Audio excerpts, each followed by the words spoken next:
Iran গেলে দেখা যায় যে একজন ইরানে 12 বছর ছিলেন, উনি এসে আমাকে বললেন যে আমি ইরানের প্রায় সব প্রদেশে সফর করেছি। এরা ক্ষমতায় আসার পর সব জায়গায় এই ব্যানার, সাইনবোর্ড, অনেক কিছু সারা ইরান ভর লাগিয়ে রেখেছে, এবং আমি কোথাও কলেমার মধ্যে লা ইলাহা ইল্লাল্লাহর বাহিরে আর কিছু দেখি নাই। কলমা হলো না। ইবলিসে কি লা ইলাহা ইল্লাল্লাহ অস্বীকার করেছে? না। বর্তমানেও যারা বিভিন্ন ধর্মের দাবি করে ওরা লা ইলাহা ইল্লাল্লাহ অস্বীকার করে না, রিসালাতকে অস্বীকার করে। এই জন্য লা ইলাহা ইল্লাল্লাহ অস্বীকার হয়ে গেছে। রিসালাত বাদ দিয়ে লা ইলাহা ইল্লাল্লাহ মানে ইবলিসের তরিকা, মানে লা ইলাহা ইল্লাল্লাহর নামে ধোঁকা। তো এইভাবে নবীকে বাদ দিয়ে কলমা হয়, আল্লাহর নাম মোবারক হয়, এটা কল্পনা করাটাও আল্লাহর শানে বেয়াদবি, অস্বীকার।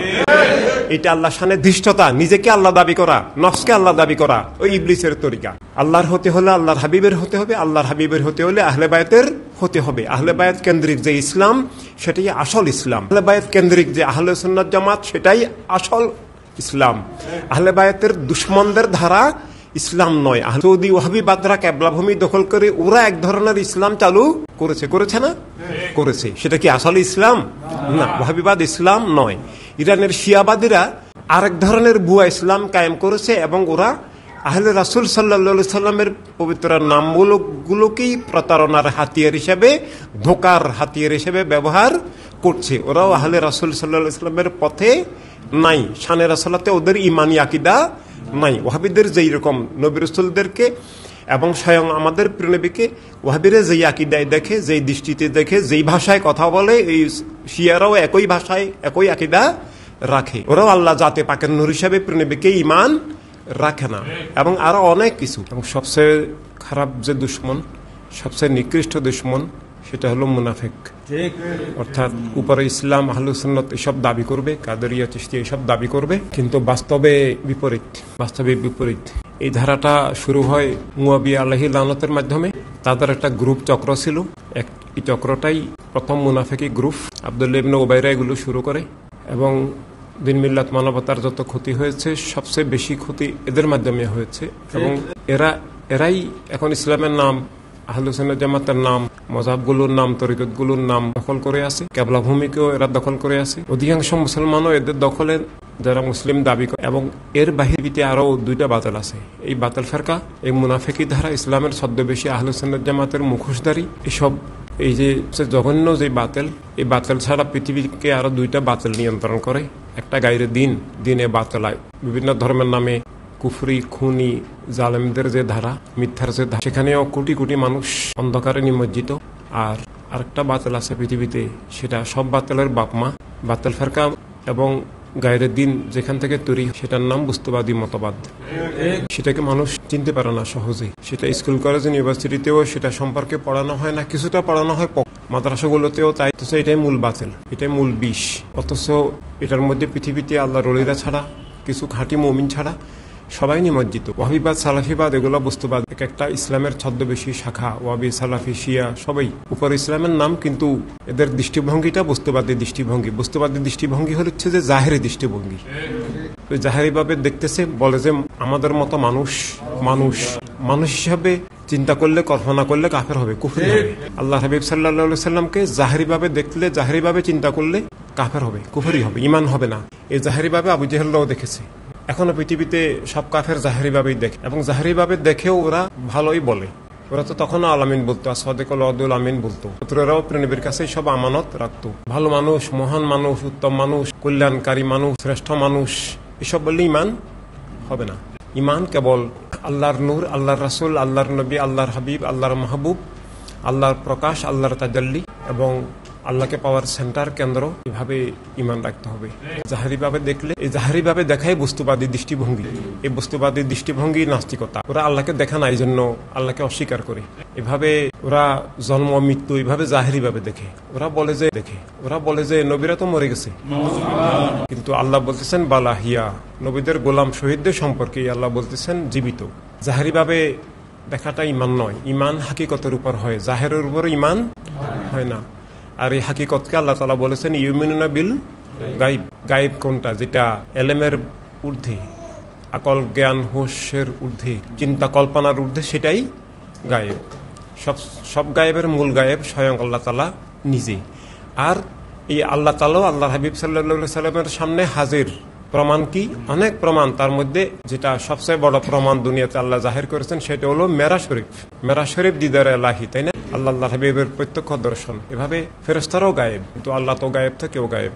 তাই এই জাহের দৃষ্টি এটা ঈমান নয়। তো জাহের দৃষ্টিতে দেখলে, চিন্তা করলে, কোনো ঘটনার ভিত্তিতে এইটা কেন সেইটা কেন ঈমান হবে না। আল্লাহর হাবিবকে আল্লাহ নূর হিসেবেই দেখতে হবে, এবং আল্লাহর হাবিবের প্রকৃত শান সিফাত মানব জ্ঞানের ঊর্ধ্বে। কিন্তু তারপরেও যতটুকু না জানলে, না বুঝলে ঈমান হয় না, অতটুকু রাখতেই হবে, বুঝে আসুক বা না আসুক। আল্লাহর হাবিব আউয়াল আখের, জাহের বাতেন, হাজের গায়েব, দায়েম কায়েম, এটা আমাদের বুঝে আসুক বা না আসুক ঈমান রাখতে হবে। ঈমান এলেমের উপরে নির্ভর করে না। প্রত্যেক মানুষের এলেমের একটা সীমা আছে। আল্লাহ নবীরা ছাড়া সব মানুষেরই এলেমের একটা সীমা আছে। মানুষের চোখের দৃষ্টিরও একটা সীমা আছে। এই সীমার বাহিরে কেউ দেখবে না, শুনবে না, বুঝবে না। আর মানুষের এলেম দুনিয়াতে অর্জন হয়। একটা শিশু দুনিয়াতে আসে, আসার পর সে এলেমের বিভিন্ন উসিলার মাধ্যমে এলেম অর্জন করে। যা করে তার ঊর্ধ্বেও আরো এলেম আছে, থাকে। তো এই জন্য সীমিত জ্ঞান দিয়ে, সীমাবদ্ধ এলেম দিয়ে আল্লাহর হাবিবকে, আল্লাহ তাআলাকে বোঝা সম্ভব নয়। কিন্তু ঈমান রাখতে হবে। আমার এলেমে আসতেছে না, কেমনে হায়াতুন নবী, কেমনে আলিমুল গাইব, কেমনে হাজর নাজের, আমার এলেমে আসতেও পারে, নাও আসতে পারে। আসলেও ঈমান রাখতে হবে, না আসলেও ঈমান রাখতে হবে। এলেমে আসে কাদের? যারা আহলে মারেফাত, যারা আহলে হাকিকত, যারা আউলিয়া কেরাম। আউলিয়া কেরামের মধ্যেও বহু স্তর আছে। যারা একেবারে সিদ্দিকিন লেভেলের আউলিয়া কেরাম, তারা হাকিকত বুঝেন। এভাবে অন্যদেরকে বুঝে আসুক বা না আসুক ঈমান রাখতে হবে। তাই জাহেরি ভাবে দেখা যাবে না। এভাবে আজকে এমন একটা সময় যখন মুখে নবী বলে, মুখে রাসূল বলে, হাকিকত অস্বীকার করে, কোটি কোটি বার নবী রাসূল বললেও ঈমান হবে না। নবী রাসূল কি কাদিয়ানী অস্বীকার করছে? করে নাই। ৭২ ফেরকার কেউ নবীকে আল্লাহর নবী নন, আল্লাহর রাসূল নন এটা বলে নাই। কেউ বলেছে? কেউ বলে নাই। কিন্তু কি করেছে? কৌশলগত অস্বীকার, মুনাফিকি ধারার অস্বীকার। কিভাবে? মুখে নবী বলবে, নবুয়তের হাকিকত অস্বীকার করবে। মুখে রাসূল বলবে, রাসালাতের সিফাত অস্বীকার করবে। এভাবেই ওরা নবুয়ত, রাসালাত অস্বীকার করে। কৌশলগত অস্বীকার, শাব্দিক অস্বীকার করে না। আল্লাহ তাআলাকে স্বীকার করে, কিন্তু আল্লাহ তাআলার শান সিফাত, বন্ধন সংযোগ অস্বীকার করে। রাসালাত অস্বীকার করলে আল্লাহ তাআলার বন্ধন সম্পর্কে অস্বীকার হয়ে যায়। ইবলিস আল্লাহ তাআলাকে কি অস্বীকার করেছে সরাসরি? না। ইবলিস আল্লাহকে অস্বীকার করে নাই, এবং আল্লাহ তাআলাকে সিজদা দিতেও অস্বীকার করে নাই। ইবলিস কি অস্বীকার করেছিল? আদম আলাইহিস সালামকে, নবুয়তকে মেনে নিতে অস্বীকার করেছে। নবুয়তকে সেও জাহেরি ভাবে দেখেছে। বলছে আমি মাটি, আমি আগুন, উনি মাটি, আনা খায়রুম মিনহু, নাউজুবিল্লাহ। সে নবী দেখে নাই, নবুয়ত দেখে নাই, সে জাহেরি ভাবে দেখছে। এই জন্য তাকে আল্লাহ তাআলা বলে চন্দ্র আছে, সেখানে যেতে হবে। আমার সাথে নবীরা ছাড়া কারো সম্পর্ক সরাসরি হয় না, কোনো ফেরেশতারও হয় না, কারো হয় না। তুমি যদি আমাকে পেতে চাও, আমার হতে চাও, আমার ঠিকানা শানে নবুয়ত, আদম আলাইহিস সালাম। সেখানে গিয়ে নিজেকে ফানা করে দাও। সিজদা করা মানে একদম বিলীন হয়ে যাবা, কোরবান হয়ে যাবা, একাকার হয়ে যাবা। যে সেখানে গিয়ে আমাকে খোঁজো। আমাকে যদি পেতে চাও, তুমি যে এই উঠক বৈঠক করতেছ, ওগুলো সিজদা হইতেছে না। সে আসলে নফসকে সিজদা করেছে। সে নফস, ইস্তেকবার মানে নফসের পূজা করা, অহংকার মানে নিজের আমিত্ব অহংকারের পূজা করা। সে মানে আল্লাহ তাআলার নাম মোবারককেও সে ব্যবহার করেছে নিজের অহংকারের স্বার্থে। তাই সে আল্লাহকে পায় নাই, বরং বিতাড়িত, রাজিম হয়ে গেছে, বিতাড়িত, আল্লাহর দরবার থেকে বিতাড়িত হয়ে গেছে। সে কবুল হয় নাই। ইবলিসের নামাজ, রোজা, সিজদা আমাদের চেয়েও বেশি সংখ্যায়। আসলে একটাও সহি নয়, একটাও কবুল হয় নাই, তার জিন্দেগি কবুল হয় নাই। যদি সত্যিকার ভাবে সে আল্লাহকে ভালোবাসতো, যে যাকে ভালোবাসে তাকে পাওয়ার জন্য সবকিছু করে, যেটা যার জীবনের মেইন মকসুদ, সেটা অর্জন করার জন্য যে কোনো ত্যাগ স্বীকার করে, সে যদি সত্যি আল্লাহকে ভালোবাসতো, আল্লাহকে পেতে চাইতো, তাহলে আল্লাহ যখন তাকে বললেন আমাকে পাওয়ার জন্য এখানেই ঠিকানা, তাহলে আল্লাহকে পাওয়ার জন্য সে আল্লাহ যেখানে বলতেন সেখানেই যেত, যা কিছু করতে বলতেন তা কিছুই করত। কিন্তু আসলে সে নফসের উপাসক, নফসের দাস ছিল। এভাবে মানে আল্লাহকে স্বীকার করেও যে বাতিল হয়, কাফের হয়।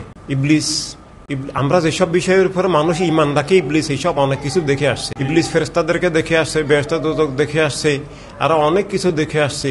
এমনকি সে আল্লাহ তাআলার সাথেও কথাবার্তা বলে, আল্লাহ তাআলার সাথে সে তর্ক বিতর্ক করেছে। এই জন্য তার আল্লাহ তাআলা সম্পর্কে তার অবস্থান এই যে সে আল্লাহকে অস্বীকার করার সুযোগ তারও নাই, কিন্তু কাফের। কারণ আল্লাহ তাআলার হাকিকত মারফত অস্বীকার করেছে এবং আল্লাহ তাআলার বন্ধন সংযোগ নবুয়ত অস্বীকার করেছে, বন্ধন অস্বীকার করেছে। এভাবে এই আল্লাহ তাআলাকে স্বীকার করেও, নামাজ রোজা করেও আল্লাহ তাআলার দুশমন কাফের জাহান্নামী হতে পারে। আর সেটাই ইসলামের ছদ্মবেশী মুনাফিকদেরকে দিয়ে হয়। হাদিস শরীফেও বলা আছে, হকের যে ধারা, ইমানের যে ধারা, সেই ধারার বাহিরে ইসলামের নামে যত দল সবই কুল্লুহুম ফিন নার। কুল্লু মানে সবগুলো। এই কুল্লু হাদিস শরীফে 72 বলা হয়েছে। এই 72টার অনেকটারই শাখা প্রশাখা আছে।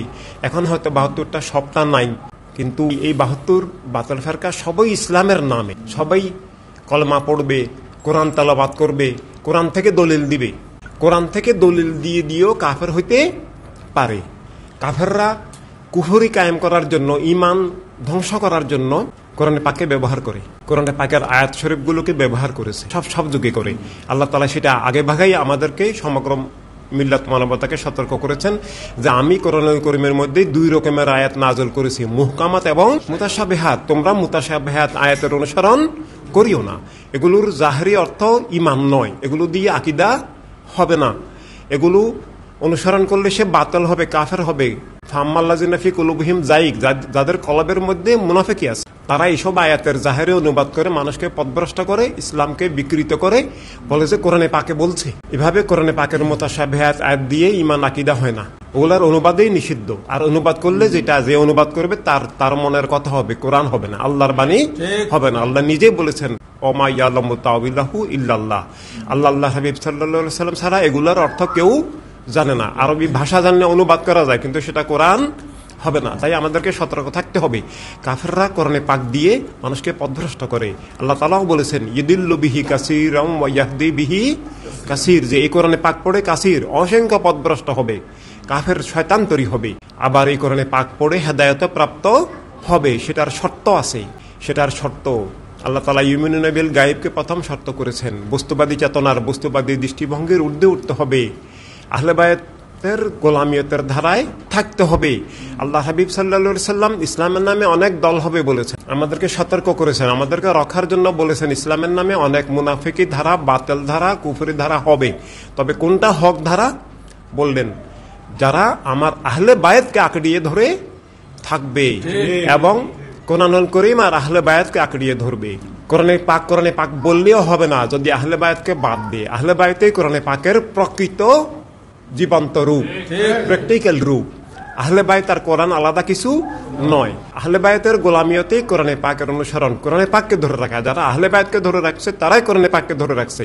যারা আহলে বায়াত থেকে বিচ্ছিন্ন হয়ে গেছে তারা কোরআনে পাকের দুশমন, কোরআনে পাক থেকে বিচ্ছিন্ন। তারা কোরআনের দল নয়, আল্লাহর হাবিবের নয়। তাই আল্লাহর হতে হলে আল্লাহর হাবিবের হতে হবে, আল্লাহর হাবিবের হতে হলে আহলে বায়াতের হতে হবে। আহলে বায়াত কেন্দ্রিক যে ইসলাম, সেটাই আসল ইসলাম। আহলে বায়াত কেন্দ্রিক যে আহলে সুন্নাত জামাত, সেটাই আসল ইসলাম। আহলে বায়াতের দুশমনদের ধারা ইসলাম নয়, আহলে সুন্নাত জামাত নয়। কিন্তু খুবই মর্মান্তিক, দুঃখের বিষয়, বর্তমানে আহলে সুন্নাত জামাতের নাম আছে, কিন্তু আসল আহলে সুন্নাত জামাত পৃথিবীতে এখন নাই। ইসলামের নাম আছে, আসল ইসলাম নাই। হ্যাঁ, ব্যক্তিগতভাবে কারো কারো কাছে আছে, ব্যক্তিগতভাবে আল্লাহর ওলিরা আছেন, সেটা আমরা হিসাব করছি না।